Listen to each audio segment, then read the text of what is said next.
won't forget that morning, not if I live to be 100. I counted the men as they marched out of the yard. They'd hardly slept for weeks. We of the CID had slept even less, but the nightmare that kept us awake was all the same nightmare. That's why we weren't surprised when the commissioner asked us up to the conference room for a bit of a talk. He'd talked to us plenty, we knew that. It didn't help any to know what was ahead of us.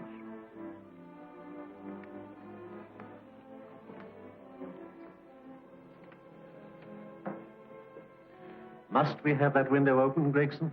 Oh, shut it if you want to. Chief will be in enough of a temper without having a ruddy blast down the back of his neck.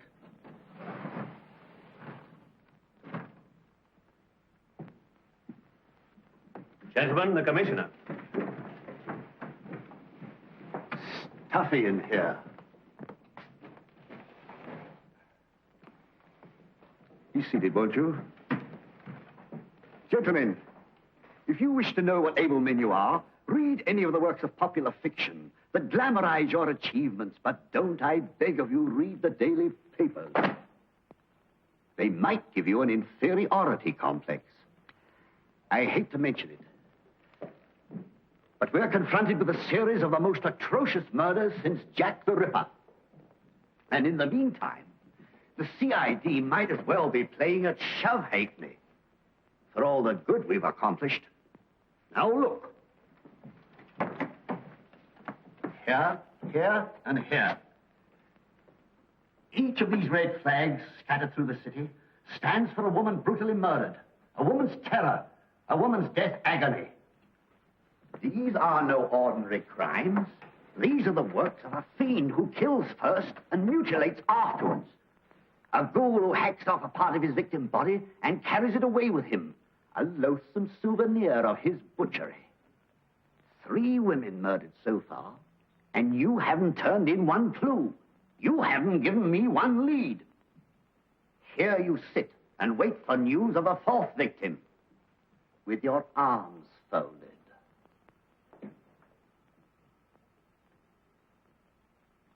Well, we hadn't long to wait. It was down Lambeth Way where a young woman was hurrying home late last night. She saw something and stopped. It was a constable. He spoke to her, and he walked along with her, just in case. He saw her go down the stairway to the basement lodging where she lived. We can only surmise what happened after that.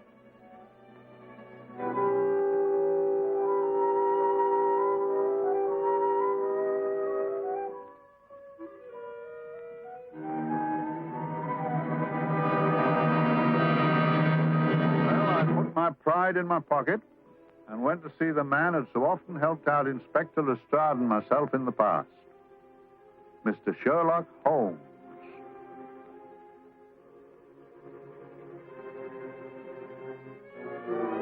If ever a man needed help, I did.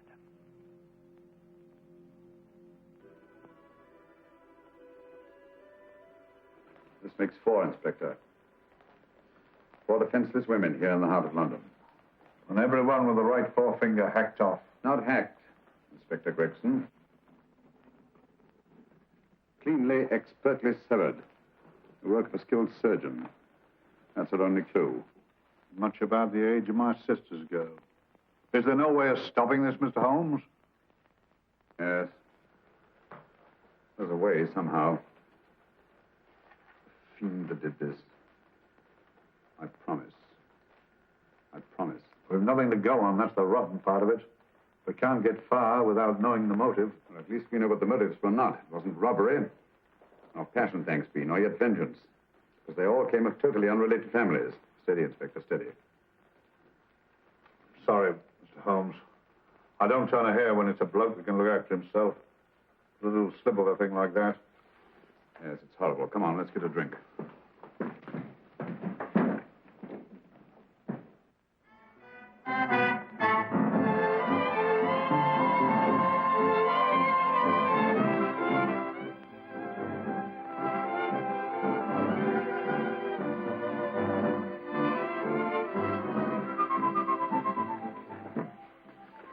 Good evening, Mr. Holmes. Good evening, Vincent. Whiskey and soda, please, and a double for my friend here, Inspector Gregson.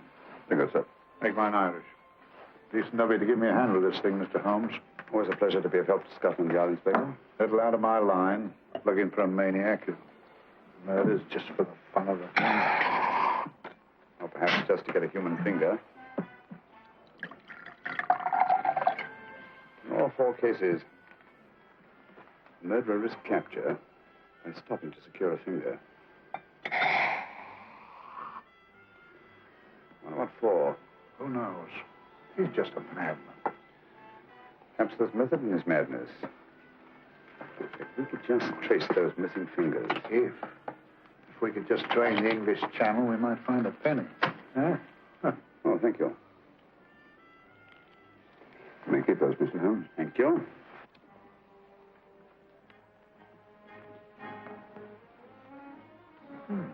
Sir George Fenwick, isn't it? Yes. Is that his daughter with him? Don't be so naive, Inspector. You know everyone, don't you, darling? Well, hardly. A week ago, I didn't know you. A week. How fast it's gone.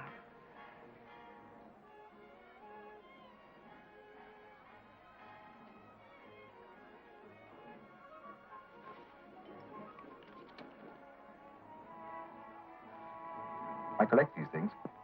How very quaint of you. Shall we go? Yes.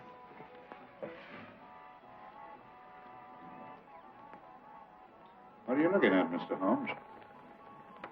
Looking at a very handsome woman. Not born to the purple, but giving an excellent imitation. Would you like to come to my flat for a nightcap? Lovely idea. Yes, isn't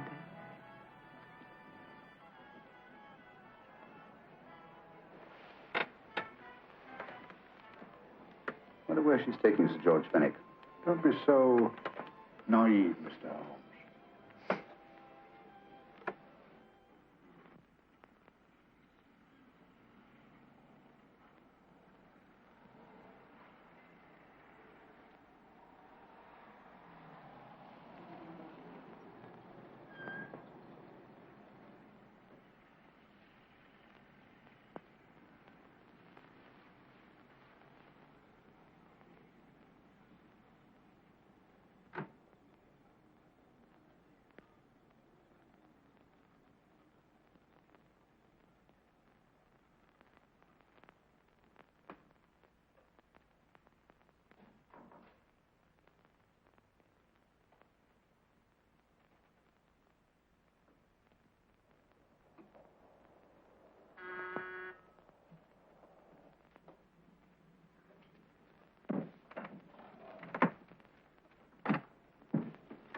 Good evening, Mum. Hello, Grandin. Any messages? No, Mum.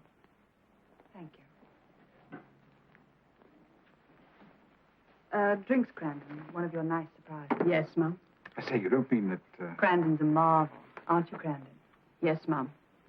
You wouldn't believe the things she can do. Ah, charming place. Delightful. Really? Do you think so? I'm so glad. Do sit down. Do you mind? Do I mind? What a question. I don't mind anything, really. Except not being with you. No, you really don't want me to believe that, do you? Not too seriously. Good. We're both quite grown up, aren't we? Quite.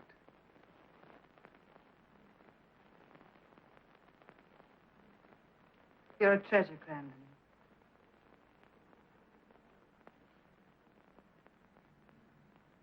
And lower the lights a little as you leave.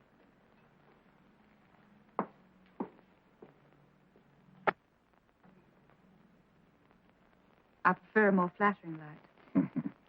In any light, you'd be... Would I? And don't you know it? Perhaps I do.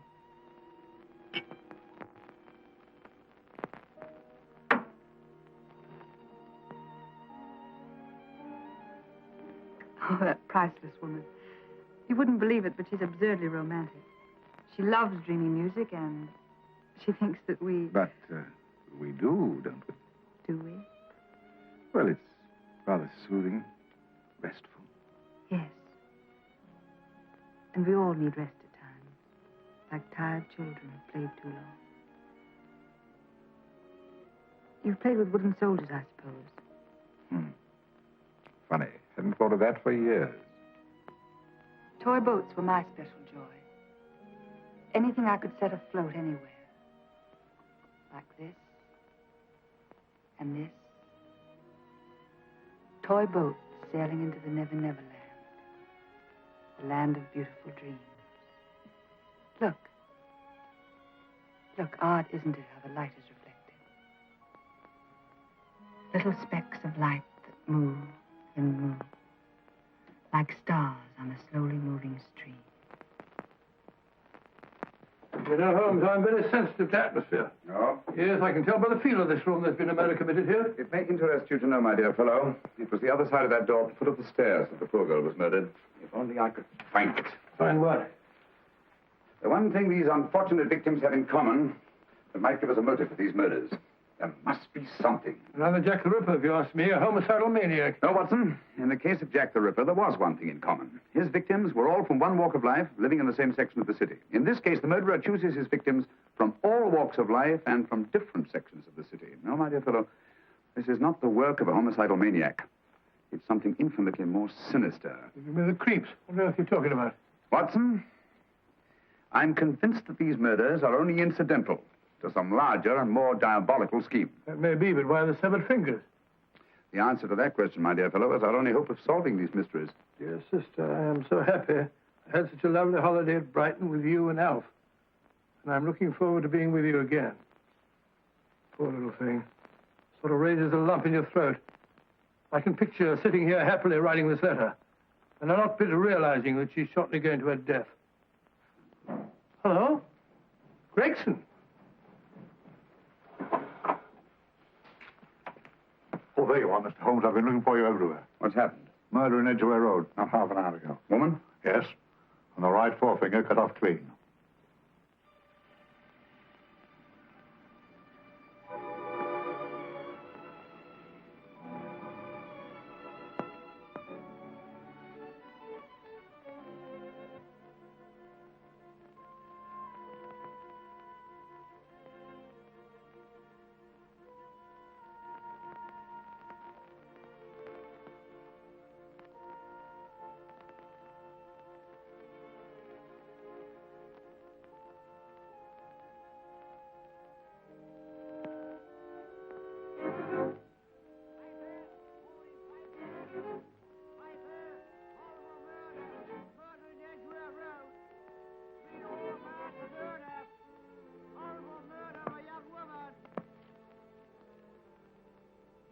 Piper! All for murder, Piper! All about the murder! Morning, Piper! All about the murder, Piper! All for murder!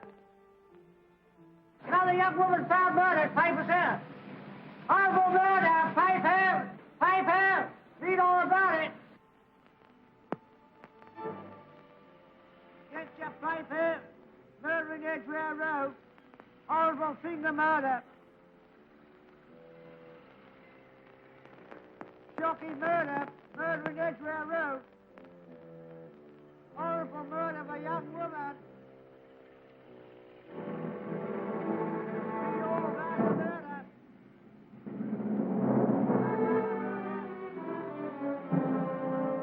Only fancy, Mum. There's been another of those horrible murders. Dear, dear, how shocking. Yes, Mum. I really don't feel quite safe here myself. Oh, dear.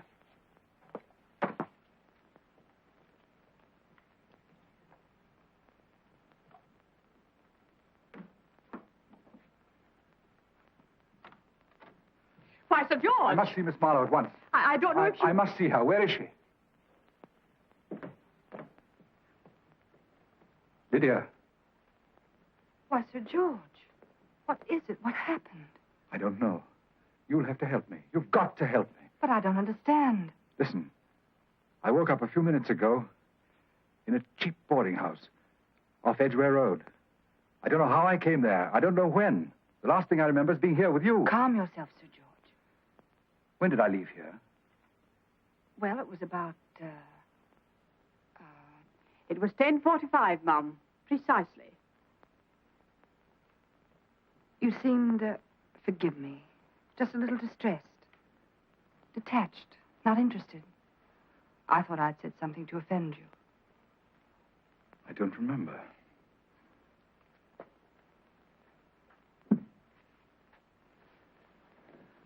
I can't remember. Tell me, has this happened to you before? Before? Well, there is such a thing as amnesia, you know. It was 10:45 when I left you. It was 9 this morning when I woke. Over 10 hours lost. 10 hours that I can't account for. And in my pocket when I woke, I found... Yeah, in my pocket. That isn't... Oh, it's not for you, of course. It can't be. Excuse me, Mum, but there's a man asking to see the gentleman. Send him away. Yes, Mum. No, please. I'll see him.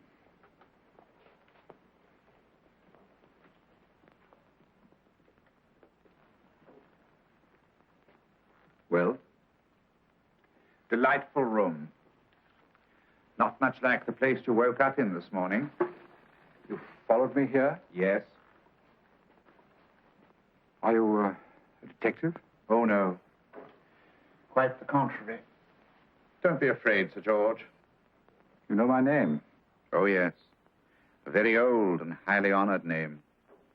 And being the bearer of such a name, and also a very wealthy man, I thought you might care to possess yourself of this trifle.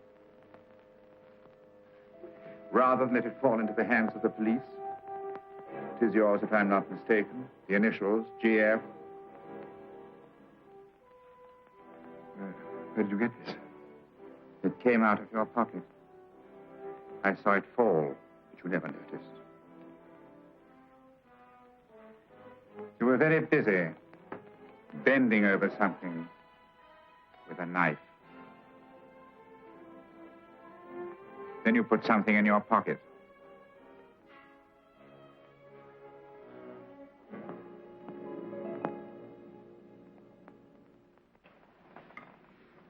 Come along, Holmes. Come along, come along. How many more talismans, I tell you? You're missing a treat. This is delicious. A little jam tarts to follow. Aren't you tempted? You and your flesh pots.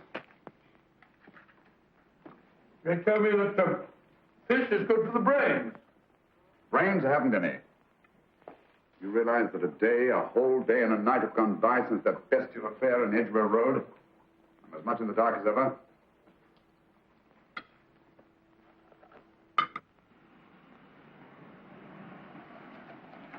Hello, here comes a client, unless I'm very much mistaken.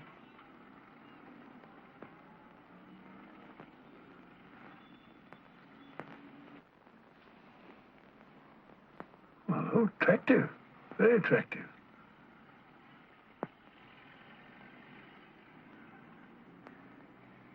Obviously, she left home under the stress of some very great emotion. How do you know that? She isn't wearing any gloves. A startling omission in a young lady of fashion. No, she didn't put her coat on. Open car, too.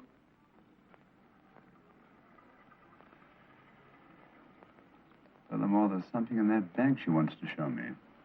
What makes you say that? The bag doesn't match her dress, indicating it was picked for size rather than style, to accommodate some bulky object. Sure, amaze me, Holmes. What I meant to money for.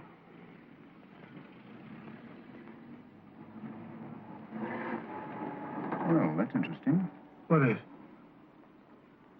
A cab, tailing at the empty house. Wonder why he followed her here. Oh, wouldn't you? Quite possibly with glasses.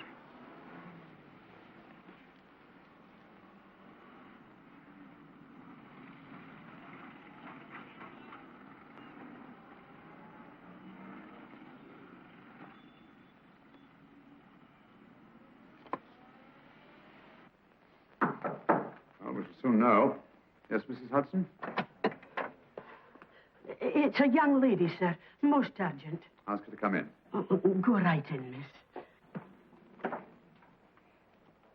Mr. Holmes? Yes, this is my friend, Dr. Watson. How do you do? How do you do?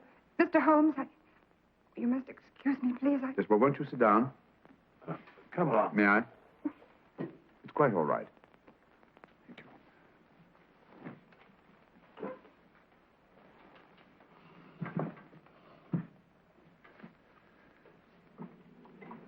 Now try to control yourself, Miss Fenwick. You're with friends. You know my name? No magic, I assure you. I've often seen your picture. You're the daughter of Sir George Fenwick, aren't you? Yes. It's about my father that I... What about your father, Miss Fenwick? Oh, I don't know what to do. He's always been the nicest, dearest person. Only since Mother died. Yes, but we know. So I didn't think anything of it when he was away all night before last. But he didn't come home until yesterday at tea time. Didn't come in for dinner at all. Just paced up and down in the library hour after hour. I begged him to let me in, but he wouldn't. Steady, steady. Now take your time. I couldn't sleep a wink last night. Then I started hearing things. Hearing things? What sort of things? I heard someone in the garden underneath my window. Then I saw a figure moving down the garden path. And I recognized my father. Stealing through his own garden like a thief.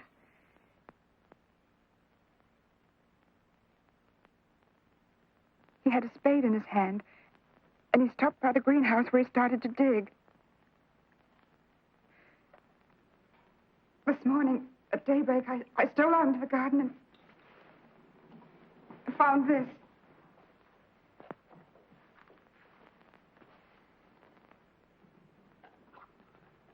A finger. A human finger. Bring up Scotland Yard, will you, Watson? Ask them to get hold of Inspector Gregson and tell him to meet us at once at George Fenwick's house, Kingston. Operator, get me Scotland Yard quick. Where's my father, Norris? He's still in the library, miss. Thank you. We'll see him right away. Will you come with me, please? Thank you. I got your message, Mr. Holmes. Yes, indeed. Dad, may I come in? Dad. Funny. He doesn't answer. You mind? Please do. Thank you. Watson, quick. Oh, Come along, no, my dear. no, no. Take charge, Miss Fenwick, please. Now, miss, please. Please come along with me.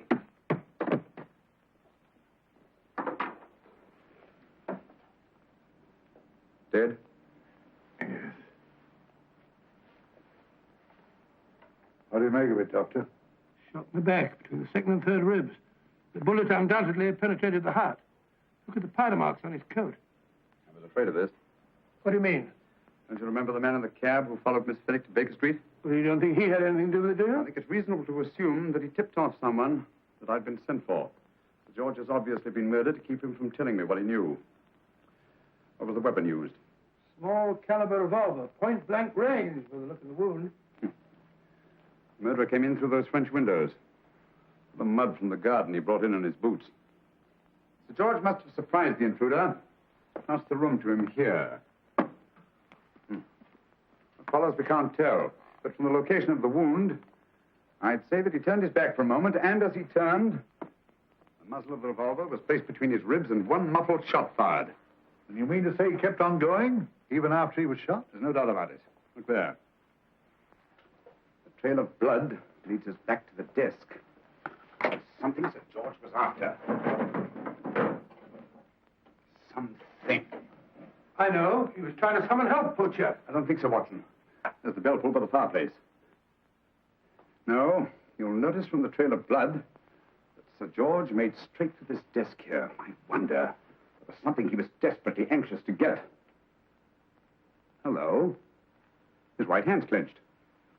That's perfectly natural. Death agony. The left hand lies open. Why only one hand clenched in the death agony? The right hand, the hand nearest the desk. Please note that. If Sir George took something off this desk, something so important that he spilled his last drop of blood to get it, I want to know what it is.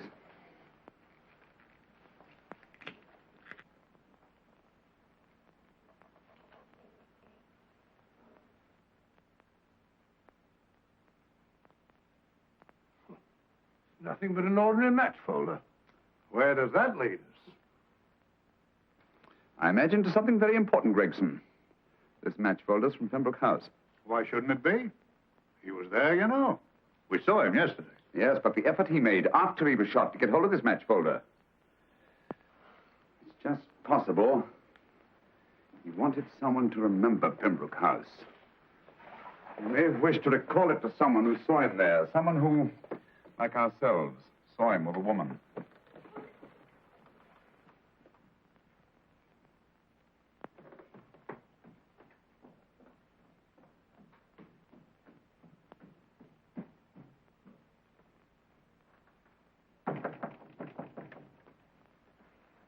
Come in. Oh, Dr. Watson, this came by hand for Mr. Holmes not 10 minutes ago. Thank you, Mrs. Elson. That would be the report from Sir George's bank. What from Sir George? Oh, really? Don't you remember his daughter told us that he'd just closed his account? Had it looked into at once.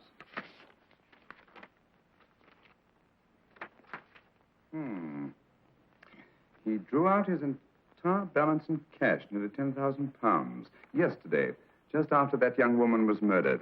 What does that suggest you, Watson? But he paid it out to someone. Precisely. I smell the faint, sweet odor of blackmail. You don't think he paid it out to someone who saw him murder the McLean woman? Sir George never murdered anyone. But he did have that woman's finger, and he evidently did have and pay out a lot of cash. That's the terrifying part about blackmail, Watson. The victim is afraid to fight the accusation, no matter how false. Once the accusation is made, his name is smeared, and sometimes his life is ruined. Well, Sir George didn't commit these murders. What fiend did? I rather think they're not the work of any one man. Oh, come home.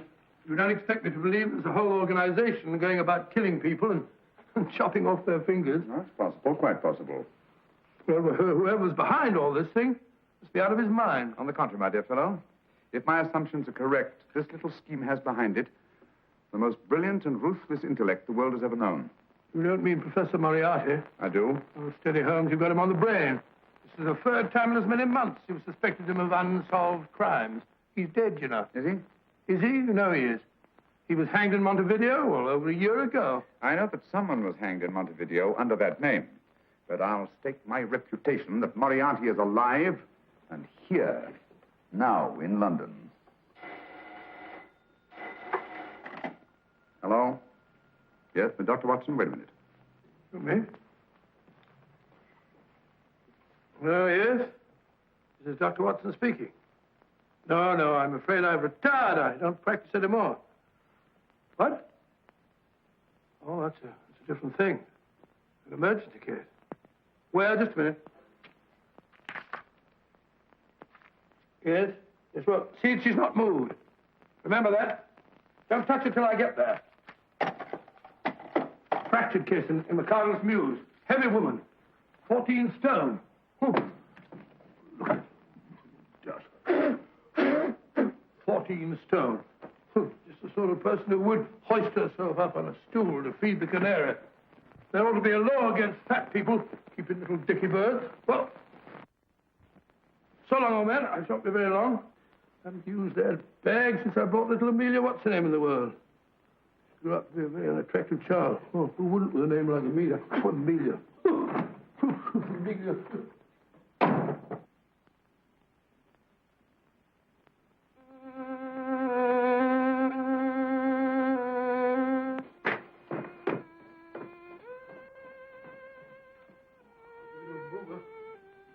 People are so stupid about accidents.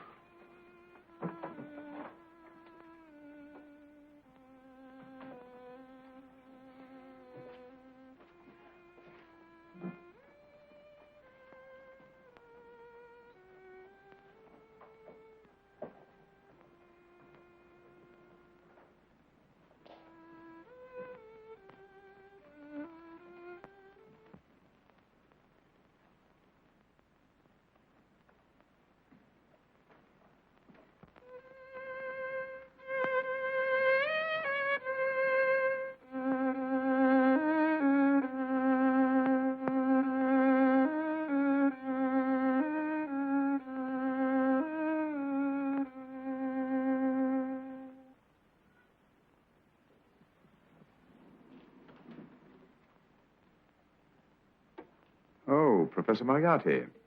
Not that I wish to appear inquisitive, but to what am I indebted for the pleasure of this visit? Scotland Yard will be interested. It's very convenient for me to have Scotland Yard think that I'm still dead in Montevideo.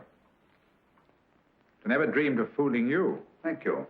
The thought occurs to me, Mr. Holmes, that there are some advantages in living within the law. You're very comfortably fixed here, aren't you? As I get on in life, the little comforts appeal to me more and more. Oh, I beg your pardon. Won't you sit down? Thank you.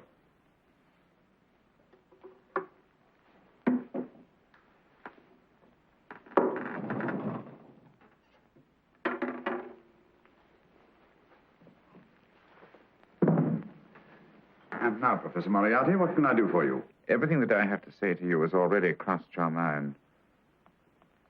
And my answer has no doubt crossed yours. Yes, final? What do you think? I shall not rest until you are hanged for the finger murders.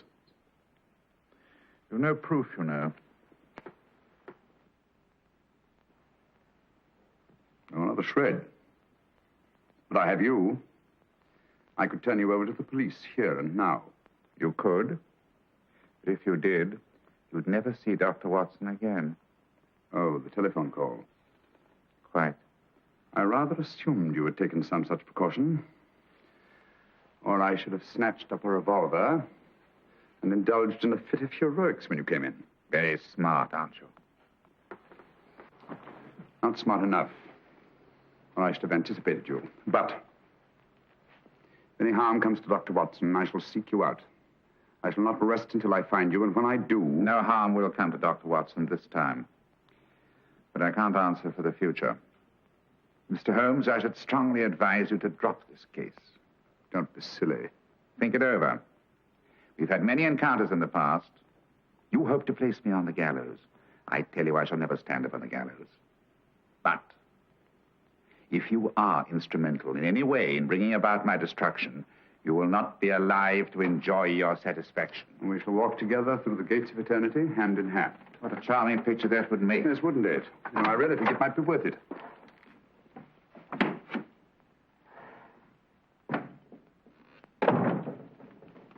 Shoelaces, Governor? Tons a pair. And strong enough to hang yourself. How many more times since I tell you I don't want your filthy shoelaces or your company? Shoelaces, Governor? Last impertinence. Run along, my good man, or I'll give you in charge. Shoelaces, Governor? Shoelaces, Governor? Help a poor bloke. What's only got one arm? Any luck with Mr. Holmes? You can read his obituary in tomorrow's papers.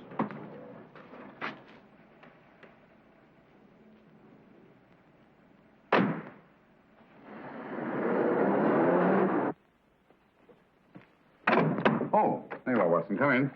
I was, just going out to look for you. Look for me, what for? Suppose you don't think I know my way about. Well, you're right, I don't. Blast all practical jokers anyhow. Know where I've been? On a wild goose chase. Exactly. There's no such number in McCardle's Muse. Some fool's idea of a joke. Did you see anyone? No, nobody especially. Only a whining old idiot selling bootlaces. Persistent beggar, wasn't he? Stuck to you like grim death. Huh? How do you know? Finally left you for someone who looked like Vera Pickings. Someone, my dear Watson, was Professor Moriarty himself. What? He's just called on me. Moriarty here and you let him go? But you must be out of your mind. Why? Well, he bluffed me into believing that he was holding a friend of mine as hostage. Friend of yours who? Oh, nobody very important, just a fat, lazy fellow. Medical man, I believe. Medical man? Do I know him? Yes, I think you do. A fellow by the name of Watson. Watson, never heard. Who, me? I'm afraid so, old fellow. Your street hawker's job was to do away with you in a certain contingency. And you let Moriarty go? Because of me? I had no choice. I can't afford to lose you, old fellow. Well, it's very decent of the old chap, I must say, but... I wish you'd nabbed him. We shall, never fear. I know the motive for the finger murders. All I have to find out now is the method used with the blackmail victims. Method? Yes. How does Moriarty get them to the scene of the crime? How does he plant those severed fingers on them? And how does he scare them into believing that they may have committed those atrocious murders themselves? Curious.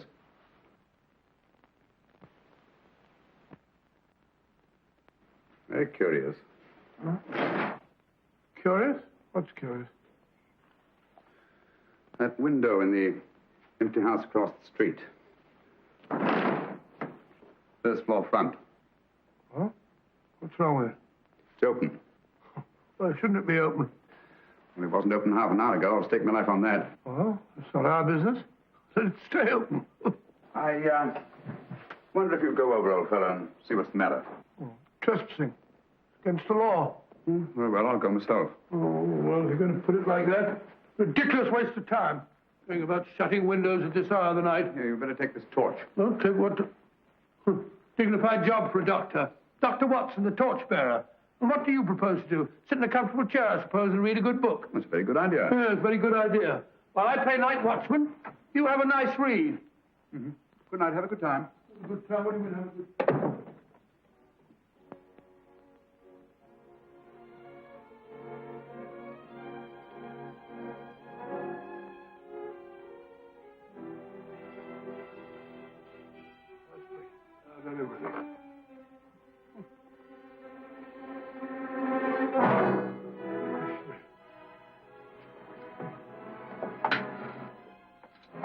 What on earth is it for?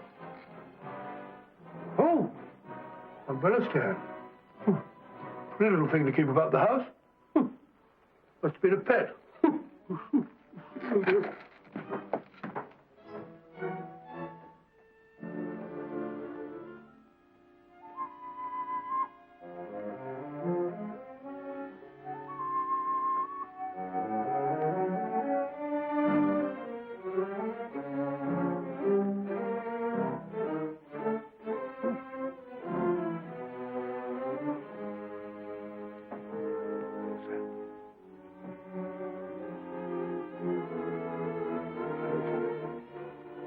Rat rubber. Oh.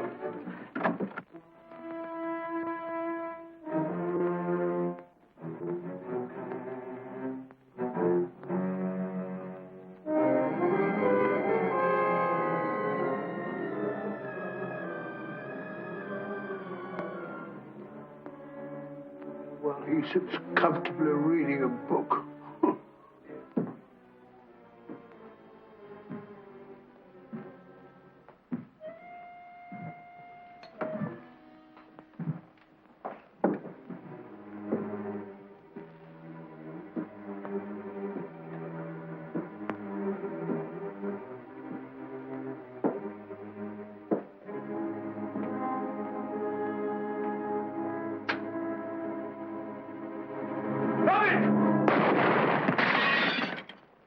He killed Holmes!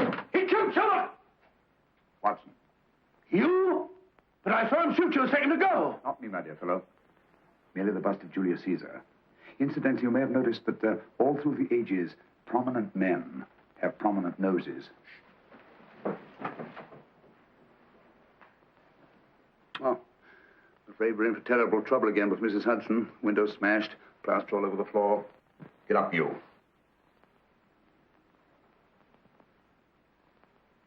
Corporal Williams, Middlesex Regiment. Discharged from the army as physically unfit. Papers seem in order.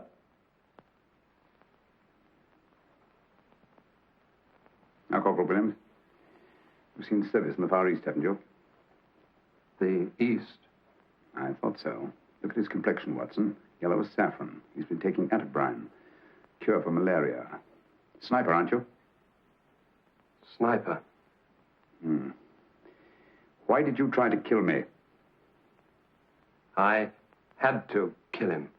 I had to. Oh, snap out of it. Stop it, Watson. He's shamming. No, he isn't. Who told you to kill me? She told me. She told you? She told me I couldn't miss. Well, luckily you did miss, you murderer. Isn't a murderer, Watson. Listen, Corporal Williams. She told you you had to do it, didn't she? I had to do it. I've got it, Watson, I've got it. Got what? The method used in the finger murders. Well, what is it? Hypnotism, my dear fellow, hypnotism. And it wasn't against his nature. That's the devilish part of it. They picked a man for their purpose whose job was sniping. Who are they? Professor Moriarty and his finger murderers. Williams spoke of a woman. I think you'll find that she asked him home tonight for a drink. Nice quiet rooms, soft lights, music. You got it all pat, Mr. Holmes. What's the lady look like? Up 30, nice figure, blonde, lustrous eyes. Oh, really? Got a phone number? Oh, so? Williams will give us her address. Look after him, Gregson. Don't let anyone come near him. He's our key witness in the finger murders. Well, I hope you're guessing right, Mr. Holmes. Get up, Williams. Now, go with Inspector Gregson anywhere he tells you. Come on. Yeah. Ring me as soon as he comes to himself, will you? I will. Good night, gentlemen. Good night. Well, if you believe that fellow Williams was hypnotized, I suppose you think Sir George Fenwick was hypnotized, too. I'm quite sure of it. Have a cup of tea? Thanks, old boy. Nothing to eat. Well, why didn't these people make Sir George do the murder himself? Because they didn't want to get him hanged. They wanted to blackmail him. Well, who do you think the actual murderer is? One of Moriarty's gang. A diabolically simple technique. Kill a woman. Yes. But why cut off the fingers? My dear fellow, don't you understand? The severed finger is what links the blackmail victim to the murder. He wakes, finds the grisly thing in his pocket. Doesn't know how it got there. He's no idea that he's been hypnotized. For all he knows, he may have committed the atrocious crime during some dreadful lapse of sanity. In that state, when he's utterly demoralized, the blackmailers take over. Is that it? Undoubtedly. You see, they swear that they saw him commit the murder. And being human, the victim will pay anything rather than stand trial on a charge that will make his very name loathsome. Oh, it all fits in if you believe in hypnotism. The only possible explanation. You think the hypnotist is that woman with the blonde hair and the lustrous eyes? The woman you invented? I didn't invent her. I saw her. What else are you talking about? That woman, my dear Watson, was with Sir George when he left Pembroke House. I saw her there. I shall see her again, and Williams will lead me to her. That's why it's so important to keep him safe. He will identify her.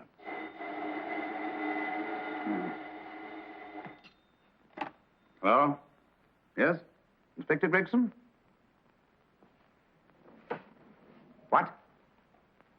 Well, get every constable in the district. Yes, I'll be over at once. What's happened, Holmes? Williams is missing. Great Scott! Come on.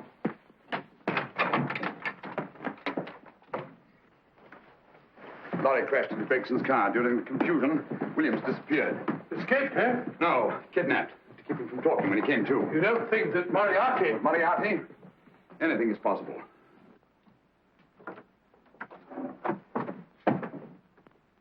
Williams! Dead. You see? Anything is possible.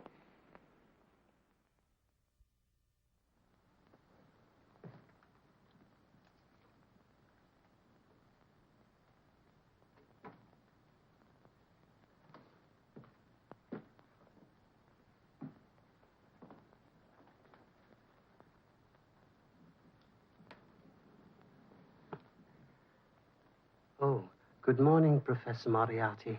You startled me. I'm dressing another dolly, a dear little nurse. Is there anything wrong with your finger? Just a splinter.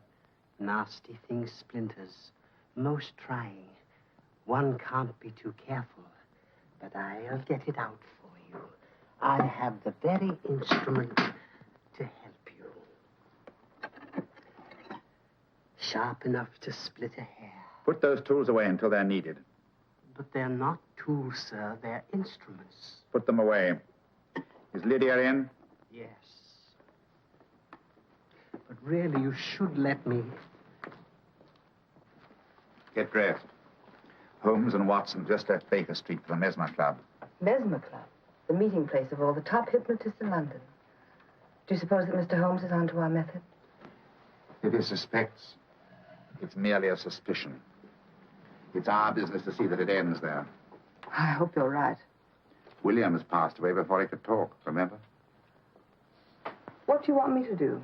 Go to the Mesmer Club, meet Holmes, and induce him to come back here. Isn't that a bit dangerous? Every meeting with Sherlock Holmes is potentially dangerous. However, you say he didn't see your face at Pembroke House. And how would you suggest I get Mr. Holmes to accompany me here? Kidnap him? Oh, no. Holmes has one weakness, his insatiable curiosity. If you can arouse that, you can lead him anywhere. It's up to you to take advantage of any opportunity that may arise. This way, please, gentlemen. I'll tell Dr. Onslow that you're here. Thank you. So this is the Mesmer Club. If you ask me, hypnotism is a lot of mumbo-jumbo. Oh, come now, Watson. As a medical man, you must admit that hypnotism has its place in modern science. That may be, but 90% of hypnotists are crooks of the worst kind. Nothing more than a lot of charlatans exploiting weak-willed morons. Ah, Dr. Onslow, I believe. Happy to meet you, Mr. Holmes. Your brother Mycroft suggested I might be of help to you. He's a valued member of our little group of charlatans and crooks. Oh, beg your pardon, sir. I didn't know you were listening. Behind the curtain. My friend, Dr. Watson. Oh, delighted. How do you do? I wonder now. You see, we're in the midst of a little experimental session at this very moment. If you'd care to join us. Oh, certainly. That'd be very instructive. Oh, well, will you follow me? Thank you. Why should I know somewhere behind the blasted clinical? In treating his patients. But today, the therapeutic value of hypnotism, as we now call it, is conceded by innumerable physicians. Especially is it of value in surgical cases where the administration of local or of general anesthetic is inadvisable. Inadvisable poppycock. Oh, sorry. For the sake of latecomers, I may say that I have placed this subject under profound hypnosis. In this condition, he can feel no pain, even under applications which normally would be excruciating. Excruciating? Oh. You excuse me, please. Carter, you are having a peaceful sleep. You feel nothing. Your arms and your hands are without sensation. Mowbray, the long needle.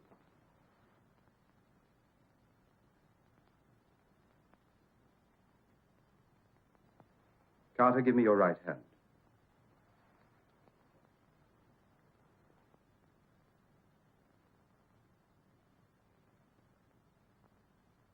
As you observe, the needle has been thrust completely through the subject's hand.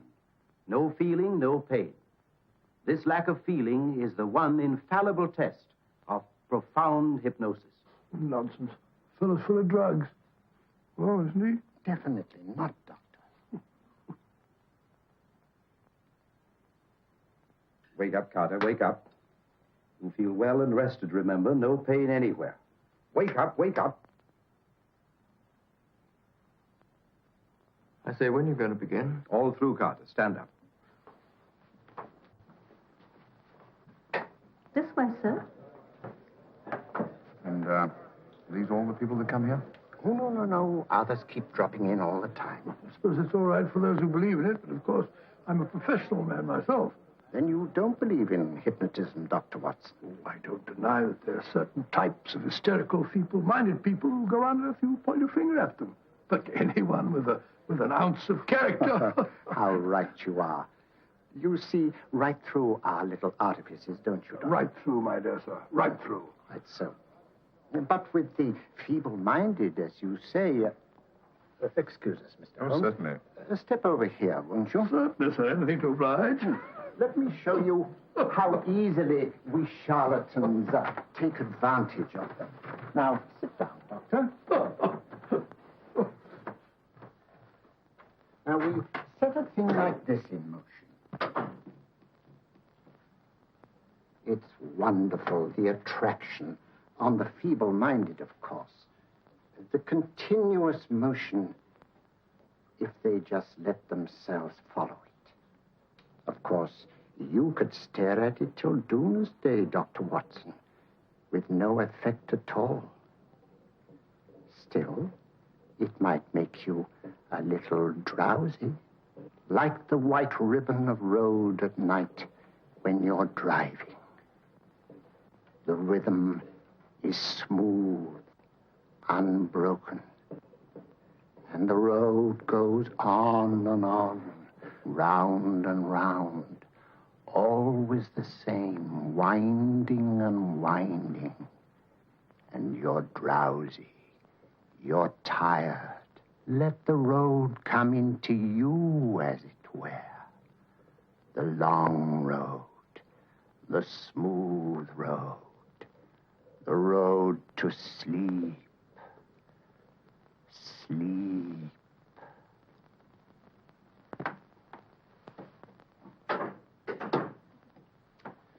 Open your eyes. Stand up. Turn around.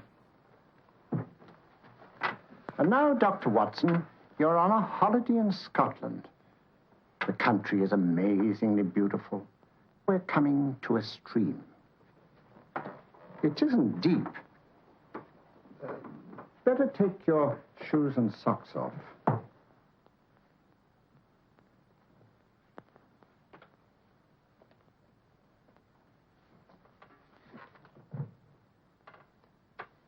Roll up your trouser.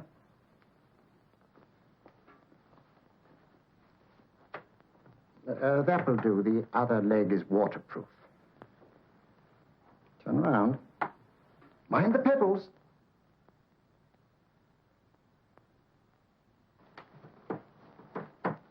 Sit down.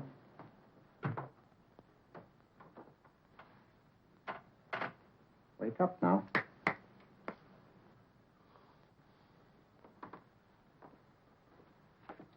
I see. What did I tell you? It didn't work with me. Why, nobody with an ounce of character.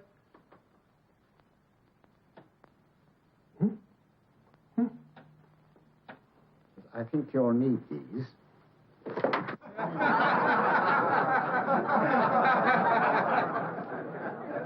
Nothing to laugh at. Watson, she's here. Oh, the woman you're looking for? Yes, I'm going to meet her. Perhaps I can induce her to take me to Moriarty. Do you think it's wise, Holmes? May not be wise, but it's essential. After all, I've held me on with Moriarty in the past. But isn't it dangerous? She might be a hypnotist.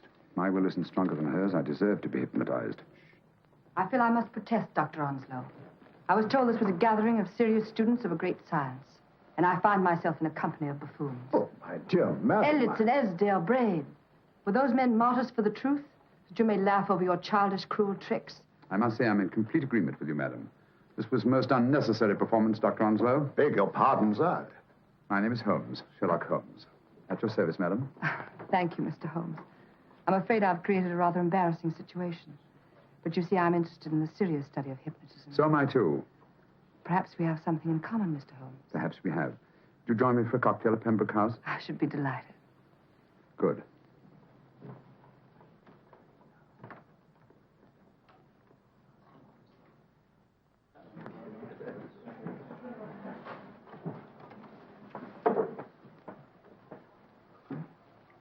Thank you. I didn't know there was such a pleasant place in London. It was so nice of you to suggest our coming here. I thought a little pick-me-up would do us good. You mean you thought I looked... I like the way you look. Thank you. I suppose I did lose my head a little at the Mesmer Club. But you see, hypnotism is almost a religion with me. I know so well what it can do to help, heal.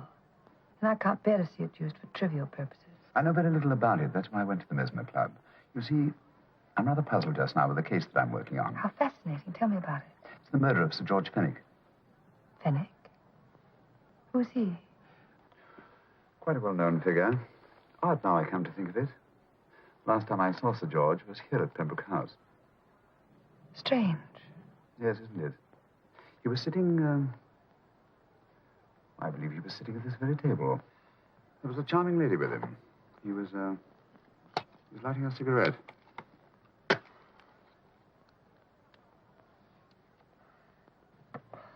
Charming.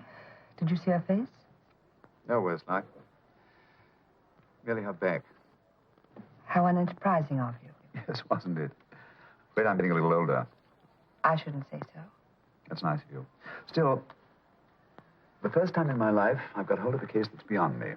I'm actually losing sleep over it. You know, Mr. Holmes, I believe I could help you. Really? I should be very grateful. You're amused. Oh, really skeptical. How would you go about it? I've used hypnotism more than once in healing. Not for profit. I'm not a professional. But I do think I could help you. If you care to... I can't think of a pleasanter experience.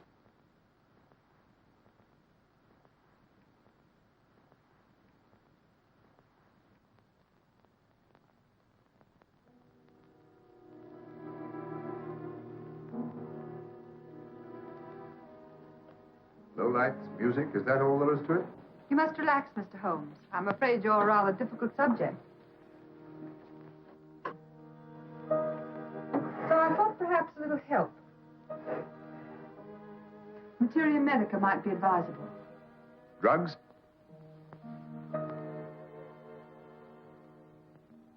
No, I'd rather not, if you don't mind. As a matter of fact, I'd rather not myself.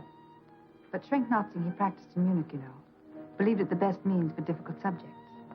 Do you mind? Well, as a matter of fact, I don't approve of sedatives.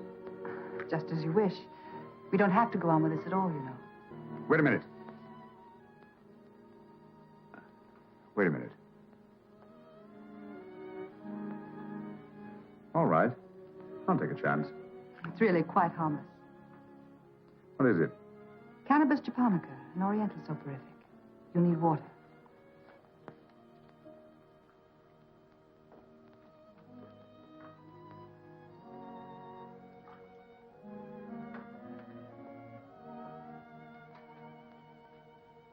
Thank you. Now sit down, Mr.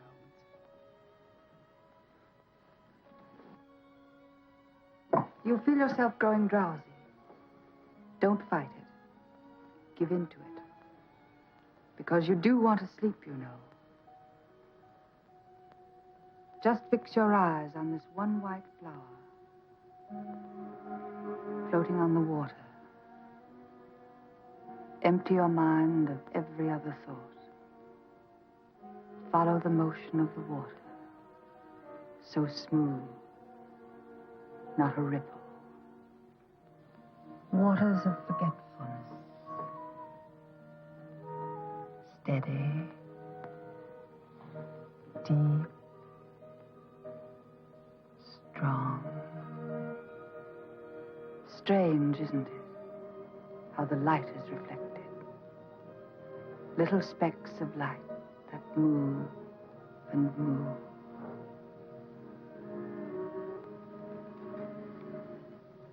It's restful here. It's peaceful. It's friendly. And you're very close to finding what you're looking for. You'll find them soon now. The guilty ones.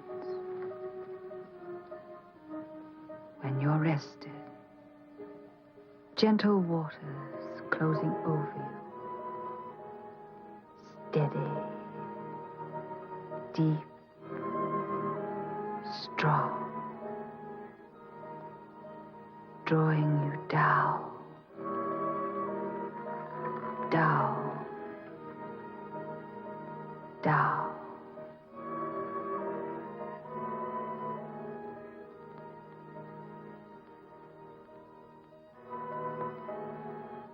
Sleep. Sleep. Sleep.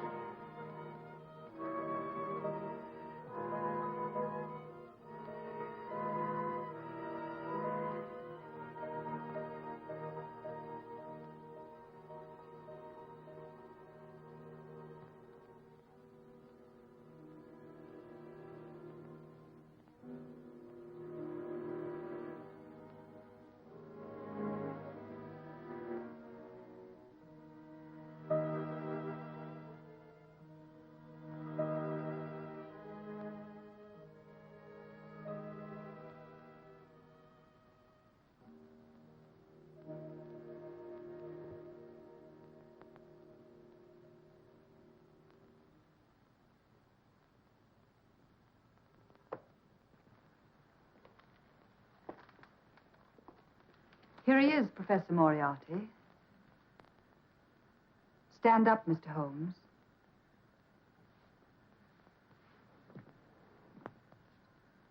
Open your eyes. Face this way. Are you satisfied? We are dealing with a clever man. He may be shamming. There's just one infallible test for profound hypnosis.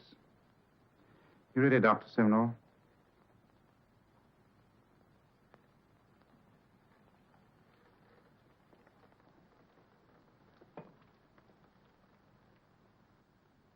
That will do, Doctor. He couldn't fake insensibility to the knife. I congratulate you, Lydia. Turn round, Mr. Holmes. Now walk to the desk.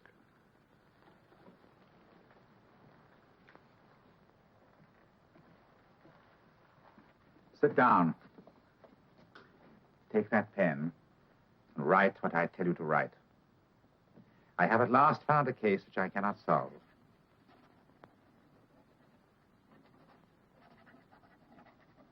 I have outlived my usefulness. Therefore, I have decided to end my life.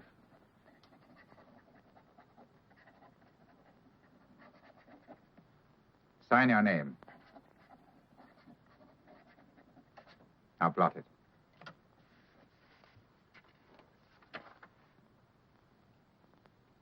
Fold it up. And put it in your pocket. Come, Mr. Sherlock Holmes. Go out onto the terrace. But it won't look like suicide, sir. I'm sorry, but Mr. Holmes' injuries must all be self-inflicted. Let's walk a little, Mr. Holmes. It's so pleasant here in the garden. Just step up here onto the terrace. It's a nice, broad terrace. Now turn to the left and walk slowly to the end of the terrace.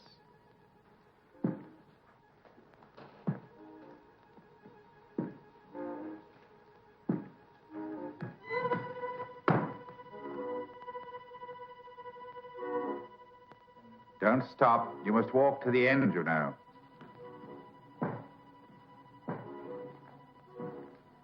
The end leads to an open doorway. You can pass through it in perfect safety. In the room beyond the doorway, you'll find what you've been looking for. Must you drag this on? This is the moment I've been anticipating for a long time, my dear. Go on, Mr. Holmes.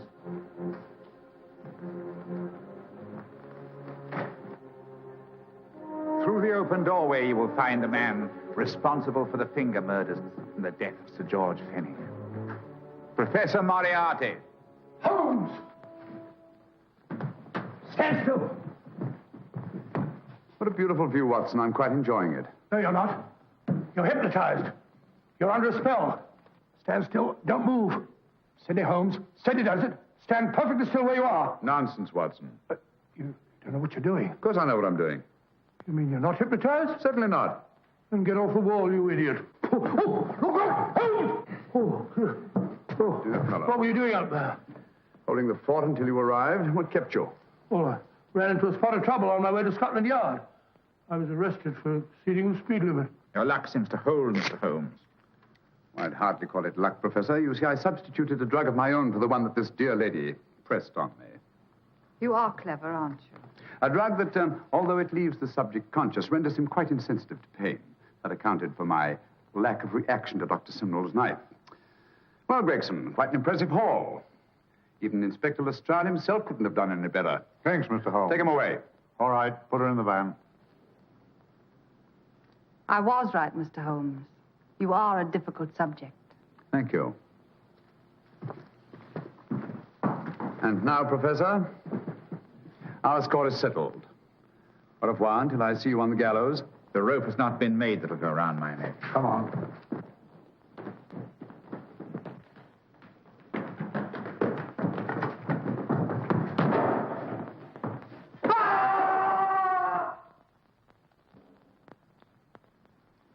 I'll take care of things, Mr. Holmes. Thank you, Inspector. Come on. An evil man, Holmes, but what a horrible death. Better than he deserved. What are you thinking of? I'm thinking of all the women who can come and go in safety in the streets of London tonight. Stars keep watch in the heavens. And in our own little way, we too, old friend, are privileged to watch over our city.